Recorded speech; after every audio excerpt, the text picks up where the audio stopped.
the year 2000, today is also Divine Mercy Sunday. My dear friends, I'd like us to reflect on the theme, we all need God's mercy.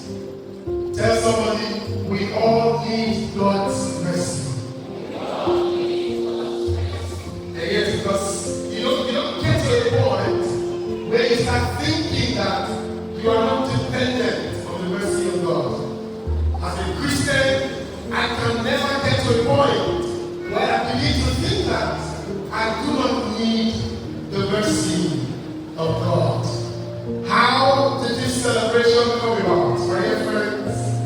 As many of us know, in a series of revelations to St. Maria Faustina Kowalska, a Polish nun, in the 1930s, our Lord Jesus Christ called for a special feast day to be celebrated on the second Sunday of Easter. Today, we know that celebration as Divine Mercy Sunday. And this actually started at the canonization mass of St. Maria Faustina on the 30th of April 2000. So it was in the same ceremony where Pope St. John Paul II canonized Maria Faustina that he made a solemn proclamation binding on the Catholic world that henceforth, from that moment, every second Sunday of Easter will be known as Divine Mercy Sunday. Yes, sometimes we hear people say, Divine Mercy devotion, not personal devotion now, it's a personal devotion. No, it's not. Even though this series of revelations were made personally to St. Maria Faustina, by the proclamation of Pope St. John Paul II on the 30th of April 2000, the Divine Mercy devotion became a church devotion. So it's not just a personal devotion. In one of the entries in her diary, entry 699, the Lord said to St. Maria Faustina, my daughter, tell the Lord about my inconceivable mercy. I desire that the feast of mercy be a refuge and a shelter for all souls, and especially for born sinners. On that day, the very depths of my tender mercy are open. I pour out a whole ocean of graces upon those souls who approach the fount of my mercy. The soul that will go to confession and receive Holy Communion shall obtain complete forgiveness of sins and punishment. So this is the promise that the Lord Jesus himself made to St. Maria Faustina. My dear friends, in all the revelations of Jesus to St. Maria Faustina, there were 14 where Jesus talked about today's celebration. 14 out of the appearances of Jesus to Maria Faustina. There were 14 of them where Jesus emphasized on the celebration of today. If we must claim this promise of Jesus, dear friends, and attain the plenary indulgence promised by the Church for forgiveness of temporal punishments due to sin, then we must have made a good confession, either before or on this day, receive Holy Communion grace and pray for the intentions of the Holy Father. Somebody say, what does it mean to pray for the intentions of the Holy Father? A very simple prayer.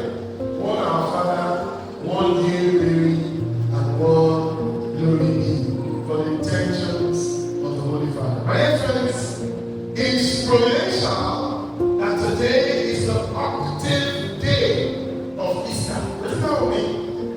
That would be said today is the 8th day since Easter celebration. If you count from Sunday till Sunday, how many days is that? 8 days. So today is the 8th day. And as you know, today concludes the octave of Easter. So every day since Easter Day has been an Easter celebration in itself. And that's why you observed during the week that we were praying the Gloria. Whether I recite, we recite now. Whether I sing, we sing now. You know, it was part of our celebration because we're still within the octave of Easter. And today, that is the octave day of Easter. It is the grand finale, if you like, of the Easter celebrations. My dear friends, Pope John Paul II pointed out in his Regina Coeli address on Divine Mercy Sunday in the year 1995. He said, the whole octave of Easter is like a single day. So it's one united Easter celebration. And then the octave Sunday, which is today, is meant to be a day of thanksgiving for the goodness God has shown to us in the whole Easter history. So even though we have moved through the Lenten season, it is not out of place on a day like this to still sing the mercy and compassion.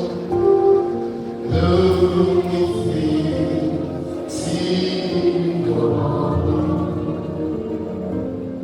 Father, we Holy Father, this child returns to me. Jesus, Lord, I ask for mercy. Let me not give glory. All my sins are now detested. Never will I see. So together, my dear friends, we just journeyed through the season of Lent. And here we are now at Easter. This entire journey has been about the mercy of God. It continues to be about the mercy of God.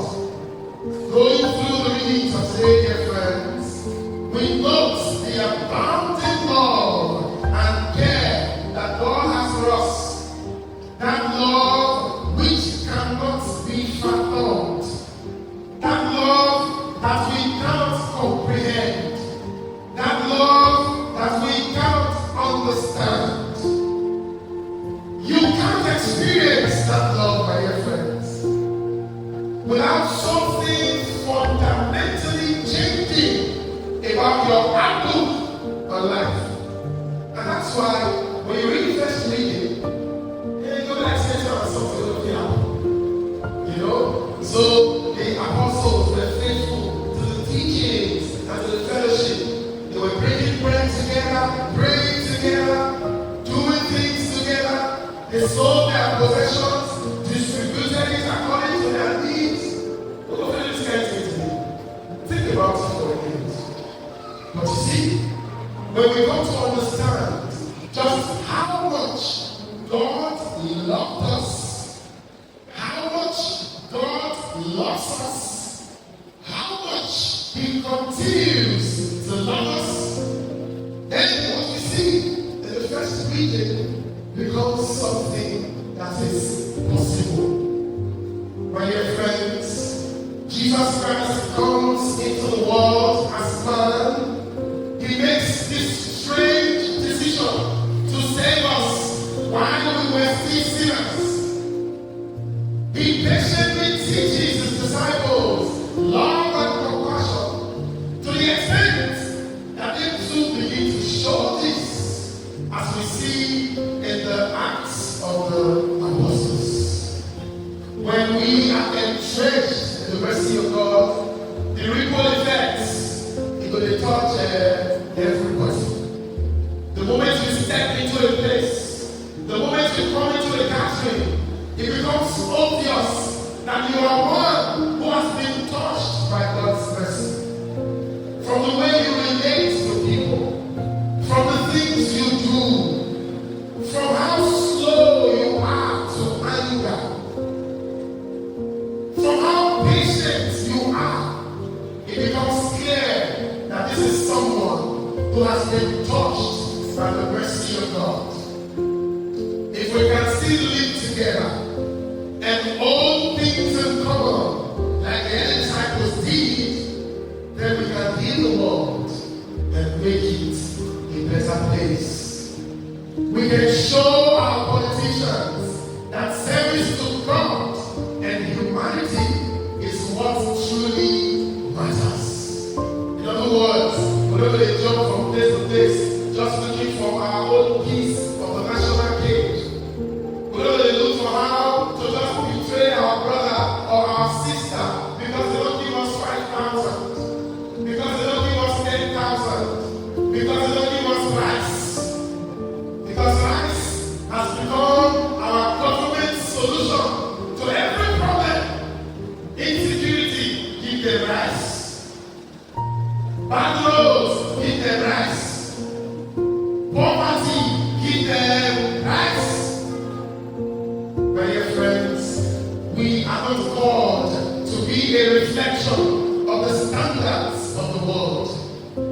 We can remind those around us to try some kindness, to show kindness. This reminds me of the 1917 song that was done by someone called Elaine Campbell.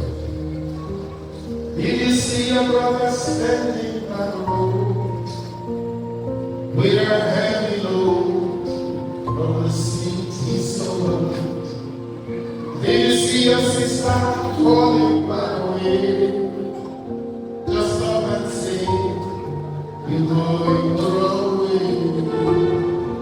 You've got to try little kindness, show little kindness, shine your light for everyone to see. And if you try little kindness, then you'll overlook the blindness. Not your blind people, not your blind sweet. If everything is different, we have become narrow-minded people on narrow-minded streets. But if we can absorb the mercy of God and then show some kindness, then we will overlook the blindness of narrow-minded people. This is not an easy task. There is insecurity, there is hunger, there is fear and distrust. How can I be an apostle of mercy in these trying times and situations? My dear friends, the gospel reading, Jesus knows that his disciples are scared. He knows that they are traumatized. That is why they lock themselves up. Yet, Jesus comes to them. He does not just come on Easter evening.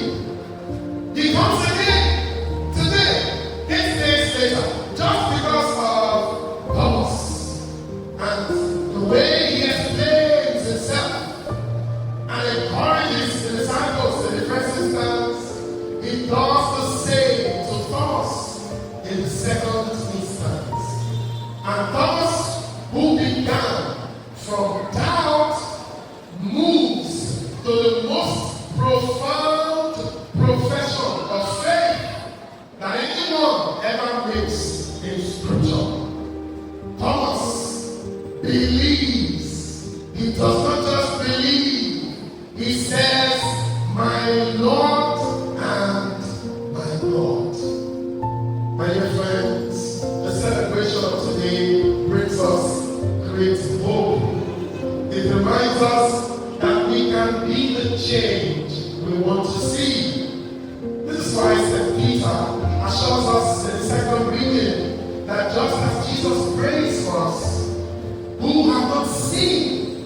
yet believed, so through our faith, God's power will guide us until the salvation which has been prepared is revealed at the end of time. So when next is 3 p.m., take some time out, my dear friends. Make the sign of the cross and say, Jesus, for the sake of your sorrowful passion, have mercy on me and on the whole world. My dear friends, we pray through the intercession of Saint Maria Faustina and Saint Pope John Paul II, that we may receive the mercy of God, and that through us, the mercy of God may extend to the whole world. Jesus, I trust in you. Jesus, I trust in you. Merciful Jesus, I trust in you. Finally, my dear friends, confession brings us peace. So I'll conclude with this song. My soul is longing for your peace, nearest to you alone. It's only the humble person that can disseminate the mercy of God. Lord, you know that my heart is not proud.